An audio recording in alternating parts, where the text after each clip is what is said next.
ಎಲ್ಲರಿಗೂ ನಮಸ್ಕಾರ. ನಾನು ರಾಜೇಶ್ವರಿ. ರಾಜಿ ಅಡುಗೆ ಚಾನಲ್ಗೆ ನಿಮ್ಮೆಲ್ಲರಿಗೂ ಸ್ವಾಗತ.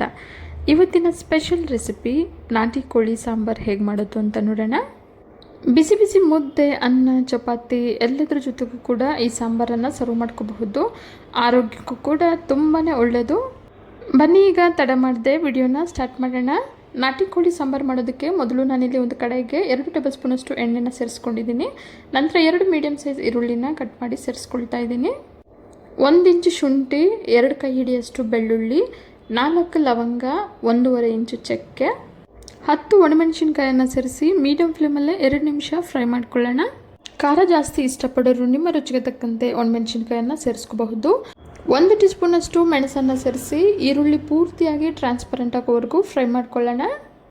ಈರುಳ್ಳಿ ಎಲ್ಲ ಚೆನ್ನಾಗಿ ಫ್ರೈ ಆಗಿದೆ. ಈಗ ಇದಕ್ಕೆ 1 ಕೈ ಹಿಡಿಯಷ್ಟು ಕೊತ್ತಂಬರಿ, 4 ಟೇಬಲ್ ಸ್ಪೂನಷ್ಟು ಹಸಿ ಕೊಬ್ಬರಿನ ಸಣ್ಣ ಕಟ್ ಮಾಡಿ ಸೇರಿಸ್ಕೊಳ್ತಾ ಇದ್ದೀನಿ. ಕೊತ್ತಂಬರಿ, ಹಸಿ ಕೊಬ್ಬರಿನ ಸೇರಿಸಿದ ನಂತರ ಮೀಡಿಯಮ್ ಫ್ಲೇಮಲ್ಲೇ 2 ನಿಮಿಷ ಫ್ರೈ ಮಾಡ್ಕೊಳ್ಳೋಣ. ಈಗ ಗ್ಯಾಸ್ ಫ್ಲೇಮನ್ನು ಆಫ್ ಮಾಡಿ ಪೂರ್ತಿಯಾಗಿ ತಣ್ಣಗಾದ ನಂತರ ಮಿಕ್ಸಿ ಜಾರ್ಗೆ ಸೇರಿಸಿ ನೈಸಾಗಿ ರುಬ್ಬಿ ಇಟ್ಕೊಳ್ಳೋಣ. ಕುಕ್ಕರ್ಗೆ 1 ಟೇಬಲ್ ಸ್ಪೂನಷ್ಟು ಎಣ್ಣೆನ ಸೇರಿಸಿ 1 ಸಣ್ಣ ಈರುಳ್ಳಿನ ಸಣ್ಣಕ್ಕೆ ಹೆಚ್ಚಿ ಸೇರಿಸ್ಕೊಂಡಿದ್ದೀನಿ. 5 ಎಸಳು ಬೆಳ್ಳುಳ್ಳಿನ ಕ್ರಷ್ ಮಾಡಿ ಸೇರಿಸಿ ಸ್ವಲ್ಪ ಕರಿಬೇವನ್ನು ಸೇರಿಸಿ ಫ್ರೈ ಮಾಡ್ಕೊಳ್ತಾ ಇದ್ದೀನಿ.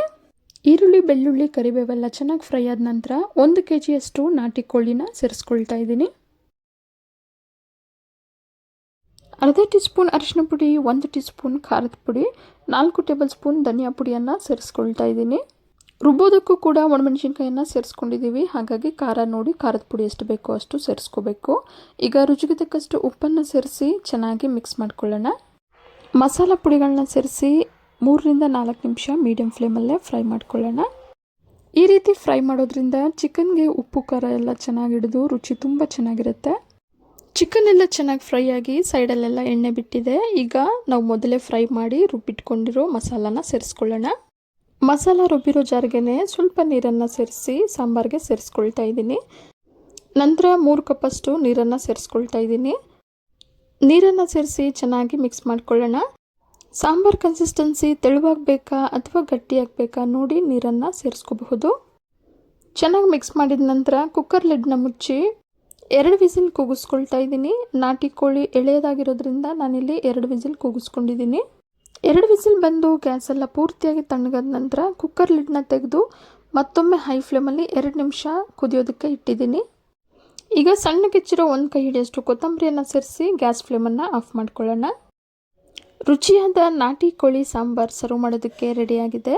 ಬಿಸಿ ಬಿಸಿಯಾಗಿ ಬಿಸಿ ಮುದ್ದೆ ಜೊತೆ, ಅನ್ನ ಜೊತೆಗೆ ಅಥವಾ ಚಪಾತಿ, ದೋಸೆ, ಇಡ್ಲಿ ಎಲ್ಲದರ ಜೊತೆಗೂ ಸರ್ವ್ ಮಾಡ್ಕೋಬಹುದು. ಇವತ್ತಿನ ಸ್ಪೆಷಲ್ ನಾಟಿ ಕೋಳಿ ಸಾಂಬಾರು ನಿಮಗೆಲ್ಲ ಇಷ್ಟ ಆಗಿದೆ ಅಂದ್ಕೊಂಡಿದ್ದೀನಿ. ಇಷ್ಟ ಆಗಿದ್ದರೆ ಈಗಲೇ ಒಂದು ಲೈಕ್ ಮಾಡಿ, ಹಾಗೆ ನಿಮ್ಮ ಫ್ಯಾಮಿಲಿ ಆ್ಯಂಡ್ ಫ್ರೆಂಡ್ಸ್ ಜೊತೆ ಶೇರ್ ಮಾಡಿ. ಮತ್ತಷ್ಟು ಸುಲಭ ಹಾಗೂ ರುಚಿಯಾದ ರೆಸಿಪಿಗಳಿಗೋಸ್ಕರ ರಾಜಿ ಅಡುಗೆನ ಸಬ್ಸ್ಕ್ರೈಬ್ ಆಗೋದನ್ನು ಮರಿಬೇಡಿ. ಧನ್ಯವಾದಗಳು.